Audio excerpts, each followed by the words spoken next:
साथियों नमस्कार, जोहार। जीटी रोड लाइव में आपका स्वागत है। मैं हूं अभिषेक सिंह। साथियों, पेसा लागू हो गया झारखंड में फाइनली, और इसके साथ ही साथ देखिएगा कि नगर निकाय चुनाव जो भी काफी समय से लंबित है, अब ऐसा लग रहा है कि उसका भी काउंटडाउन जो है वो शुरू हो गया है। पहला सवाल ये उठता है कि इसका क्रेडिट किसे दे, राज्य सरकार को या हाईकोर्ट को? क्योंकि इन दोनों मामलों में आप देखिएगा तो कहीं ना कहीं हाईकोर्ट का डंडा चला है, या हाईकोर्ट के दिशा निर्देश और मार्गदर्शन के बाद ही सरकार रेस हुई, और जहां एक तरफ पेसा लागू हुआ वहीं नगर निकाय चुनाव भी अब काफी नजदीक नजर आ रहा है। साथियों, नगर निकाय चुनाव इसलिए जरूरी है कि आपने देखा कि जिस तरह से बरसात के दिनों में नालियों से बजबजाते हुए पानी बह रहे थे, तमाम गली मोहल्ले सड़कों में नालों का पानी जो है या बारिश का पानी जो है वो उभर करके लोगों के घरों तक घुस गया था। इन सब बातों को आप कहाँ रखेंगे? इन सब के लिए आपके वार्ड पार्षद हैं, हमारे वार्ड पार्षद हैं, जिला परिषद है, मेयर है, डिप्टी मेयर है। ये चुनाव आज का नहीं, 1 साल का नहीं, 2 साल का नहीं, 5 साल का नहीं, पिछले कई सालों से आप देखिएगा तो लंबित रहा है। क्या इसका फायदा झामुमो को मिलेगा? चूंकि अभी पेसा लागू हुआ, हेमंत सोरेन कितने प्रभावी होंगे? उसके साथ ही साथ विपक्ष की नेता प्रतिपक्ष बाबूलाल मरांडी या फिर भाजपा कहां तक इसमें निर्णायक साबित होगी? और इसके साथ साथ इस चुनाव की प्रक्रिया कैसे होगी और कब शुरू होगा, कब मतगणना हो? फ्रेम में आप हमारे साथ देख रहे हैं हमारे वरिष्ठ पत्रकार सहरोज कमर जी हैं। सर, बहुत बहुत स्वागत है। और इसके साथ ही साथ पेशा तो अब लागू हो गया सर। नगर निकाय के जो चुनाव है इसको आप कहां तक देख रहे हैं सर? किस तरह होगा और कब होगा और क्या प्रभाव पड़ेगा तमाम पॉलिटिकल? सबसे बड़ी बात तो आपने क्रेडिट की कही, बिल्कुल सही कही अभिषेक भाई जी। अब भले क्रेडिट सरकार लेने की कोशिश करे और करेगी भी, राजनीति है।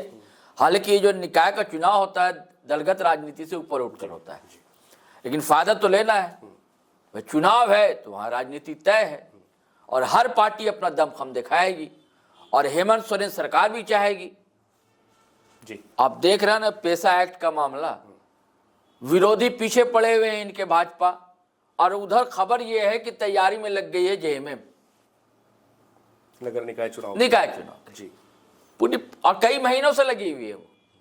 मतलब उसको पता था कि आज नहीं तो कल तो हमको तो करना है। ठीक है कि हाई कोर्ट के डंडे के बाद करना है, लेकिन करना है, उससे पहले अपना पौवा पट्टी दुरुस्त कर लिया जाए। और भाजपा की जो स्थिति यहाँ झारखंड में आप देख ही रहे हैं, खाली प्रेस कॉन्फ्रेंस कर लिया, मुक्त हो गए। बड़ी पार्टी है भाई, विपक्षी दल है ना, सड़कों पर तो कुछ करना होना है नहीं। वो बहुत पुरानी बात हो गई। वो पहले जब बड़ा दमखम के साथ उसके कार्यकर्ता उतरते थे, अब है नहीं। आज जेएमएम फुल फ्लेज्ड में, जैसे 56 इंची सीना की बात की जाती है, नहीं ये समझते 56 इंची सीना नहीं तो हमारे विधायक तो है 56, है ना, वो दमखम दिखाएंगे। और पहली बार देखिए शिबू सोरेन, विनोद बाबू लोगों ने झारखंड मुक्ति मोर्चा का गठन किया था, लेकिन उनके दौर में भी कभी इतनी सीटें जेएमएम को इतने विधायक नहीं होते।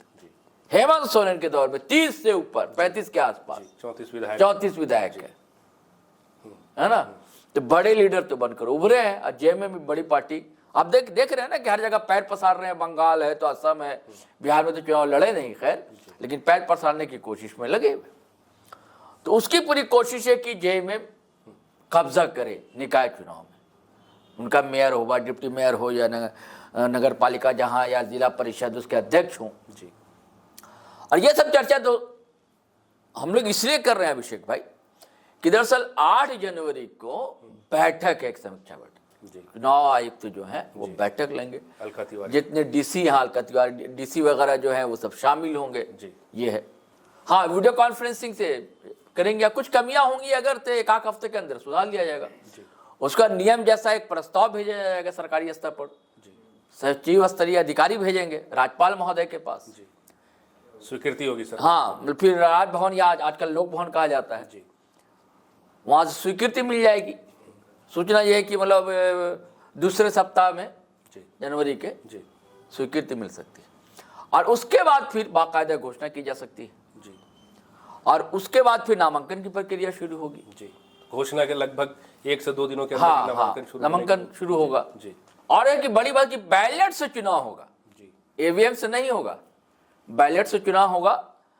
और खबर कि 28 मार्च तक सारी प्रक्रिया पूरी कर ली जाए। हाई कोर्ट का भी निर्देश है कि 30 मार्च के पहले। हाँ, तो 28 मार्च तक कोशिश रहेगी जी कि 28 मार्च तक सब चीज हो जाए। सर, चूंकि हाईकोर्ट द्वारा निर्देशित एक समय सीमा है कि 30 मार्च के अंदर तमाम प्रक्रियाओं को पूरी कर लेना है जी। तो प्रचार के लिए क्या लग रहा है सर कि जैसे हर समय मिलता था, क्या इस बार जल्दीबाजी होगी या फिर प्रचार के लिए इनको पर्याप्त समय नहीं, कोर्ट ने जो कहा है, जो समय 45 दिन का, 40-45 दिन की बात होती है जी, तो कोशिश रहेगी, हमको लगता है कि एक आध महीने के अंदर जी या एक आध हफ्ता और बढ़ा लीजिए जी। तो मतलब प्रचार कितने प्रचार के लिए टाइम मिल जाएगा। जी, जनरली मतलब जैसे एक महीना 30 दिन का होता है, एक आध हफ्ता और बढ़ा लीजिए, 35 दिन कर लीजिए उसको। जी जी। हाँ। और क्या लग रहा है सर, मतदान की तिथि कब होगी, चूंकि बीच में होली भी है? अच्छा, एक चीज और देखिए बताना जरूरी समझता हूँ, वो ये है कि एक ही चरण में होगा चुनाव। अच्छा। हाँ, 2-3 चरण वाला मामला नहीं होगा, एक तो बैलेट से होगा और एक ही चरण में। अब तक जो इधर जितना लोकसभा विधानसभा का आपने देखा ना, कई चरणों में चुनाव हो रहे हैं जी। अब बैलेट से नहीं, ईवीएम से हो रहे हैं जी। तो बैलेट से चुनाव होगा। तो सर जैसा आप कह रहे हैं, हाँ, इससे क्या होगा, धांधली की जो आशंका रहती है, जी। लोग कहते हैं ना, आरोप लगाते हैं ईवीएम पर, भाई वोट मेकिंग मशीन हो गई है ना, ये सब आरोप नहीं लगेगा। सर एक बात पूछ रहा हूँ, हाँ। जैसे ये जनवरी का महीना लगभग 4-5 दिन अभी चले गए जनवरी हाँ। के, और इसके बाद 30 मार्च तक चुनाव भी करा लेना है, मतलब 60 दिन के अंदर चुनाव हो जाना है। हाँ, सर एक बात पूछना चाह रहा हूँ कि जैसे जनवरी अब शुरू हो गया और मार्च 30 तारीख के पहले चुनाव भी करा लेना है, एकदम हो ये जाता समय है। सीमा बहुत कम है। इसमें आपने जैसा बताया कि पहले वीडियो कॉन्फ्रेंसिंग, तमाम उपायुक्तों के साथ बैठक, फिर राज्यपाल के साथ मीटिंग है, और उसके बाद फिर सर चुनाव का प्रचार होना, और आपको उसके लिए समय दिया जा रहा है।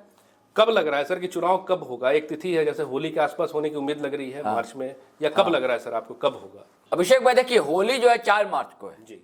अब होली से पहले करा लेना है जी तो हमको लगता है कि 28 फरवरी से 2 मार्च के बीच कोई भी तिथि जी संभावित लग रही है। हाँ, संभावित लग रही है और चुनाव करा लिया जाएगा ये। लेकिन अब सवाल ये कि राजनीतिक क्या होगा, जी, किसका पलड़ा भारी रहेगा, जी, सवाल इस बात का अभिषेक भाई, क्योंकि जिस ढंग से मैंने कहा ना, जिस ढंग से एग्रेशन मोड में है, जी मैम, हाँ, इधर तो एक आध महीने बीच में ऐसा लग रहा था कि सरकार जा रही है, गठबंधन बदल रहा है, हेमंत सोरेन कुछ बोल नहीं रहे हैं, हम लोग भी चर्चाएं कर रहे थे, बार बार दिल्ली जा रहे हैं, कई तरह की बातें हो रही थी, लेकिन उस सब का पटाक्षेप हो गया, सारी अफवाहों पर हेमंत सोरेन ने विराम लगा दिया। और जिस ढंग से ये आक्रामक मूड में है, कभी तो नाम लेते हैं पार्टी का, कभी नाम नहीं लेते, इशारों में बातें कहते हैं, लेकिन भाजपा पर हमलावर रहते हैं। और पेशा एक्ट बहुत मतलब आपने हेडिंग में लगाया ना जीटी रोड लाइव पे कि अबुआ शासन, अबुआ सरकार, अबुआ गांव है ना, तो ये आज से थोड़ा था, ये अबुआ शब्द ही धरती आबा बिरसा मुंडा जैसे पुरखों का दिया हुआ। एक बात और, उन लोगों ने जंग लड़ी, लड़ाई लड़ी, अबुआ सरकार, अब लग रहा है कि बोलो अबुआ सरकार हम देने जा रहे हैं। एक और आंदोलन के पक्ष को नजरअंदाज नहीं किया जा सकता सर, जो अभी चल रहा है, कुर्मी और आदिवासी, ईसाई और सरना आदिवासी, ये पक्ष कहां तक निर्णायक होगा सर इस चुनाव में? आपको नहीं, जिनका जहां वो है, आदिवासी जहां पकड़ है किनकी, जी, हेमंत सोरेन की, वहां बहुत ज्यादा ये सरना वाला मामला नहीं चल पाएगा। अभी भी आदिवासी नेता मानता है, इस छुटभइयों के भीड़ लग जाए तो वो नेता नहीं है। अब पूरे देश में आप देख लीजिए ना, बड़े आदिवासी के रूप में उभर कर सामने आ रहे हैं हेमंत सोरेन, आइकॉन कहिए, आइकॉन, जबकि वह विष्णुदेव साय भी हैं छत्तीसगढ़ के, उनकी देश भर में चर्चा नहीं होती है जी, मांझी साहब भी हैं पड़ोस में, आसाम के कई नेता हैं। नहीं, मैं मुख्यमंत्री की बात कर रहा हूं ना भाई, विष्णुदेव साहब यहाँ है, साय ये छत्तीसगढ़ में, राष्ट्रीय स्तर पर वैसी चर्चा नहीं होती है। उड़ीसा के मुख्यमंत्री मांझी साहब, वो भी आदिवासी है, उनकी वैसी चर्चा नहीं होती। और आपने कहा असम और सब प्रदेशों में भी आदिवासी नेता है, लेकिन जो चर्चा होती है हेमंत सोरेन की नहीं होती।